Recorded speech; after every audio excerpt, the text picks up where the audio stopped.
Today, the average human can expect to live past 70. But once, in the deadly dawn of our kind, most didn't reach their teens.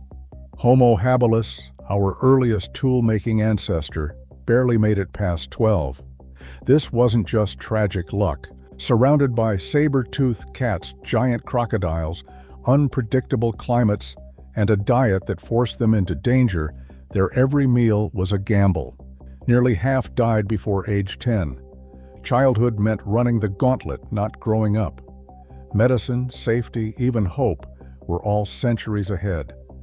The worst time to have ever been a human isn't an exaggeration. It's a forensic reality. So, what made life as Homo habilis so brutally short? And could any human have possibly survived? Step onto the East African savanna 2 million years ago. The world looks familiar in outline. Rolling grasslands, scattered acacia, shallow lakes reflecting a sky that can turn from blue to bone dry in a season. But the creatures moving through this landscape are a different story. Among them is Homo habilis, the so-called handy man, standing just over 4 feet tall, weighing no more than 80 pounds. Picture the stature of a modern 10-year-old, but with longer arms and a body only half committed to life on the ground. Their hands, capable of gripping branches and flaking stones, mark the beginning of a new chapter, but the rest of their frame still whispers their ape-like past. Their bones tell a story of compromise. Lightly built, with thin walls and little reinforcement, they break easily. A bad match for a world where a single fall can mean a broken limb, and a broken limb is often a death sentence. The long arms and curved fingers hint at time spent in trees, but not with the grace or safety of a chimpanzee. Climbing was possible, but not reliable. Sleeping on the ground brought its own dangers. Night belonged to the predators. The daily routine was a balancing act. Water and food clustered near riverbanks and marshes, but so did every other hungry animal. Fossil sites like Olduvai Gorge and Kubi Fora scatter their remains across what were once floodplains and lake shores, each layer a record of vanished lives. The Rift Valley, with its shifting lakes and seasonal grass, offered resources but no sanctuary. Even in groups, vigilance could only stretch so far. For Homo habilis, survival meant moving through a world that never stopped testing the limits of a small, fragile body. Every step was a wager, on the strength of their bones, the reach of their arms, and the hope that today, at least, nothing lurking in the reeds was faster than they could climb. Food was never just a matter of taste for Homo habilis. It was a daily gamble with survival. The menu, such as it was, demanded risk at every turn. Teeth from Kubi Fora and Olduvai show grooves and pits so deep that even juveniles carried the scars of a hard diet, their molars ground down by roots, seeds, and whatever else could be pried from the dirt. When fruit or tender shoots ran scarce, fallback foods took over, tough, gritty tubers, or the marrow locked inside old bones. These choices left a record not only in the enamel, but in the bones themselves, worn and cracked long before adulthood. Yet the real danger wasn't what went into their mouths. It was where their food forced them to go. The best foraging spots, riverbanks, marshes, open floodplains, were also the favorite haunts of things that hunted back. Every trip to collect a root or scavenge a carcass meant stepping into a kill zone. Their simple Oldowan tools, chipped from river cobbles, could peel flesh or crack a bone, but they offered little help against a crocodile in the reeds or a big cat lurking in the grass. The evidence is everywhere. Fossil sites littered with cut-marked bones, intermingled with tooth-scarred remains of both prey and predator. A silent record of meals interrupted and lives cut short. Scavenging wasn't a clever workaround, it was a necessity and a dangerous one. Arriving late to a carcass left them competing with hyenas or vultures, and arriving early risked meeting the original owner. The result was a relentless exposure to conflict, injury, and infection. Even the act of eating became a test of luck and timing. For Homo habilis, the table was always set near the edge of disaster. Predators on the savanna didn't just lurk in the shadows, they engineered the rules of survival. The first to make their presence felt were the saber-toothed cats like Meganterion, and Homotherium. Meganterion stood over a meter at the shoulder, its forelimbs thick with muscle and its upper canines as long as your fingers. This was an ambush specialist, waiting, silent, until a hominin ventured too close to the brush. When it struck, the killing bite was delivered with surgical precision. Fossil skulls from Olduvai show paired punctures spaced just right to match those saber teeth, holes bored through juvenile bone as if stamped by a tool. Not even climbing offered safety. Unlike modern leopards, these cats could leap and follow into low branches, and Homo habilis was no acrobat. Even in the trees, a wrong move could end with a fall or a predator following close behind. But if the cats didn't get you, the hyenas might. Pachycrocuta brevirostris, Pachycrocota brevirostris, the so-called giant hyena, tipped the scales at over 110 kilograms. Its jaws were engineered for bone, not just flesh, and it traveled in packs. These were not the shy scavengers of today. They arrived early at carcasses, and if they found Homo habilis picking over scraps, the outcome was rarely in doubt. Even running hyenas like Chasmoporthetes, joined the fray, fast enough to harry prey across open ground and bold enough to challenge for every last marrow-filled bone. The math was simple. Packs meant persistence. A single hominin could be surrounded, outpaced, and outmuscled before escape was even an option. Evidence of their work is written on the fossilized remains, shallow pits and scores on metatarsals, U-shaped and stacked in patterns that match hyena dentition. The result was a world where both the ground and the trees offered only temporary refuge, and every carcass was a contest. If there's any silver lining, it's that the variety of ways to meet your end was impressively diverse. But as bad as these threats were, the real horror lay in the places where water and hunger collided. Aquatic ambush, just waiting downstream. Water promised life, but the edge of every lake or river was a gauntlet with its own rules and its own killers. Crocodiles, some stretching over 7 meters and weighing more than a ton, made a living from ambush. Their method was simple: wait, motionless, just beneath the surface. A single step into the reeds or a crouch to drink could trigger an attack measured in fractions of a second. The jaws closed on legs first, matching the pattern of tooth pits and scores found on the fossilized feet and shins of Homo habilis at Olduvai Gorge, OH8 and OH35. Bones with U-shaped impressions that line up perfectly with the teeth of Crocodylus anthropophagus, the so-called human eater. In these cases, the victims didn't just lose a limb.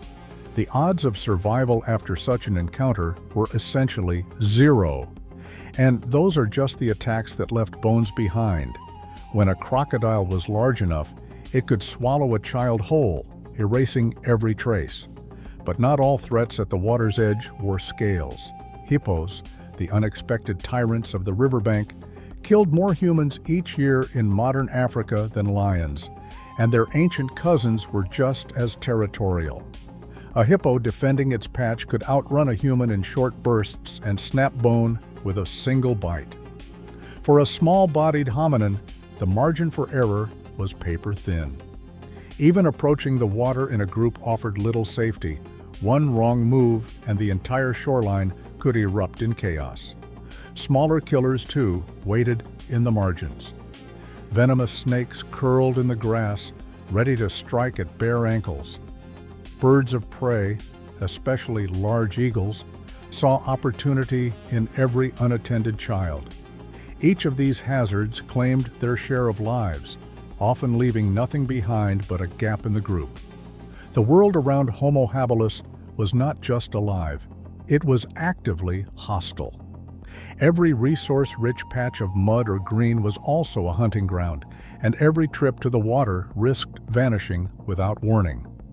For early humans, the environment itself was a predator, and the water's edge was where that lesson was learned most often and most suddenly. Between 2.2 and 1.6 million years ago, the East African landscape became a stage for climate's harshest experiments.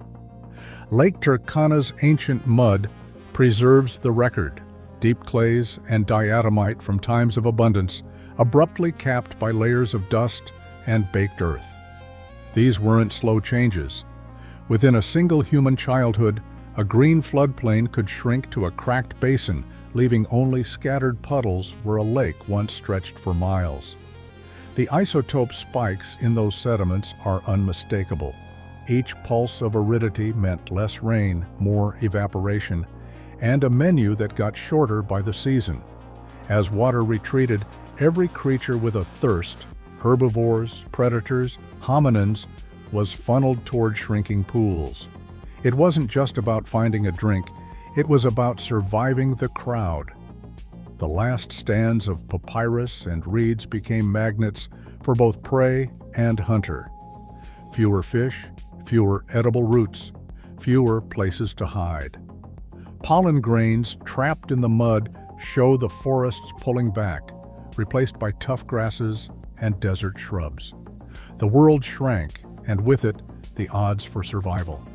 When the rains failed, the lakes didn't just dry up, they concentrated danger. Predators didn't migrate with the water, they waited at the bottlenecks, knowing the desperate would come. For Homo habilis, every drought was a forced march into the open, where the only certainty was that the competition got fierce and the safe paths fewer. Competition wasn't limited to tooth and claw. On the same floodplains and shrinking lake shores, Homo habilis found themselves face to face with rivals who looked unsettlingly familiar. Homo erectus, taller by a head and broader at the shoulder, carried a toolkit that made Oldowan flakes look like children's toys. Acheulean hand axes, symmetrical, sharp-edged, and versatile, could slice through hide and sinew, split wood, or dig for roots that habilis struggled to reach. The difference wasn't just in the tools, but in the hands that made them. Erectus brains were larger, their bodies more robust, and their groups likely more organized. Some archaeologists even argue they had begun to harness fire, though the evidence at sites like FXJJ20 remains hotly disputed. If so, that one leap, control of flame, would have pushed night predators back and opened a new world of cooked calories. For habilis, the nights stayed dark and cold. Paranthropus boisei was another neighbor, but a very different kind of threat. Built like a powerlifter, with jaws and teeth specialized for crushing the toughest plants, Paranthropus could monopolize certain food patches that habilis couldn't touch. In lean years, that meant losing out on fallback foods just when they were needed most. Fossil layers at Olduvai and Kubifora show their remains stacked in the same places, a silent record of overlapping territory and shrinking margins. Tool assemblages tell the rest. Wherever Acheulean hand axes appear, Oldowan flakes thin out and vanish. In this world, being outgunned didn't just mean losing a fight. It meant being squeezed out of the future, one sharpened edge at a time. 12 years. That's the best estimate for a full lifetime if you were Homo habilis. Not 12 years old and then adulthood. 12 years, period. The fossil record lays it out with a bluntness that's hard to soften. 40% of habilis died before reaching their 10th birthday. If you count the infants whose bones almost never survive, the real number climbs even higher, maybe 60% or more gone before adolescence. Childhood wasn't a prelude to life. For most, it was the whole story. The rare adult skeletons are outliers, not the rule. Nearly every jaw, every fragment of limb, carries the signs of a life interrupted, growth plates unfinished, teeth worn down in mouths that never got old. Fossil sites like Olduvai and Kubifora read like ledgers kept by a world with no patience for second chances. The odds of making it past your 12th year were worse than a coin toss. In this tally, survival is the exception, not the expectation. The numbers don't just measure loss, they define the horizon of what it meant to be human in that age. For Homo habilis, the math was merciless and the margin for hope razor thin. Against all odds, Homo habilis managed to hang on, not by brute strength, but by leaning into the only real advantage they had: each other. Living in groups as large as 80, they diluted the risk that any one individual would be singled out by a predator. The logic was simple. More eyes meant more warning, and more bodies meant that the odds of being the slowest or the least alert dropped, if only slightly. In this world, vigilance was a shared burden, passed from one pair of watchful eyes to the next. A sudden rustle in the grass or a ripple at the water's edge could trigger a chain reaction. One cry of alarm, and the whole group scattered for cover or scrambled up the nearest tree. Cooperation ran deeper than just keeping watch. Food, once found or scavenged, was often shared among the group. Injured or sick individuals might not have survived long, but even a brief window of support, a share of marrow, a place in the center of the sleeping cluster, could buy precious time. Older members passed down the knowledge of safe paths, seasonal dangers, and the subtle signs that marked a predator's territory. Children learned by watching and by listening, picking up the patterns that might make the difference between life and disappearance. It wasn't heroism that kept them going.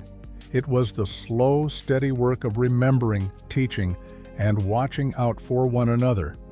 In a world where the math of survival was stacked so heavily against them, community was the thin line that kept the lineage from vanishing altogether.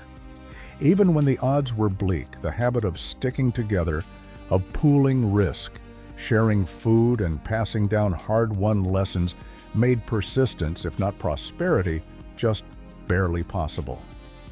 The average Homo habilis lived just 12 years, with fossil evidence showing that nearly half died before age 10.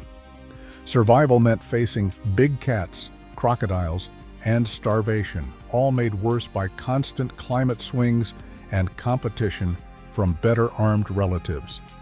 The Oldowan tools they left behind, simple flakes, mark the limits of their technology and remind us how exposed they truly were. Yet even now, many details remain unresolved: what daily life sounded like, how groups made decisions, and exactly how competition played out among rival species. What is certain is the scale of the challenge. Most Homo habilis never reached adulthood. Today, global life expectancy is over 70 years, made possible by medicine, stable food sources, and shared knowledge. Tools that did not exist 2 million years ago. The record is clear. Being Homo habilis in East Africa was surviving on the edge. By the numbers, it may have been the hardest time to be human.